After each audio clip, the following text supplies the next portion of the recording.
Dozens of graduate students at NMSU's Speech and Hearing Center are going out into the real world soon.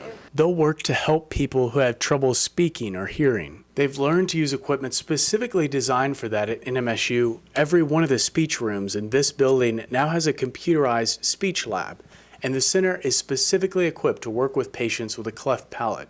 Tenecia Yeboah is the coordinator of clinical services at the Speech and Hearing Center. We can say that we are not just adequately, but very well equipped here in the center in comparison to other centers nationwide. To find out, I tried some of the equipment with a group of graduate students who know a little bit more about it than me. How does that feel? Pretty snug? One device tracks whether vocal patterns come more from your mouth or your nose. Mama made me some lemon jam. 10 men came in when Jane rang.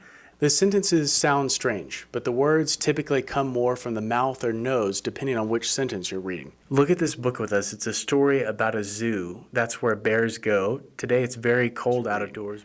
That's unless there's an abnormality, which the grad students are trained to find in a graph that plots the sounds. So it's like it's the complete bottom of the screen instead of the top. Right, so it's just tracking exactly what you're saying and where all of your energy is coming from. Huh.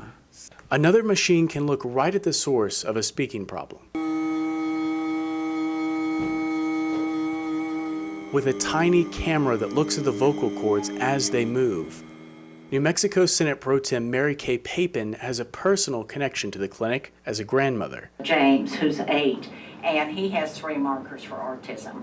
And that really set me on the road of really looking at it. There's nothing like walking in the shoes of something that affects someone in your family, and particularly your grandchildren, your children, that sort of calls you to the service of doing what you need to do and move forward with it. Senator Papin allocated $75,000 of the state budget to go toward the clinic. And I also have to thank the governor for not vetoing our money. But then, wow. In addition to the $75,000, Mary Kay Papin and state legislators secured another $50,000 for the center. I know that those capital outlay monies are, they're money that the people of New Mexico are giving us to help others. Dr. Marlene Salas-Provence is the department head for special education and communication disorders at NMSU. And when we heard that we got another $50,000, I thought, well, now we can help so many more people. She says the extra money will go into the community. This is going to be more outreach for hearing services in the schools and in the homes.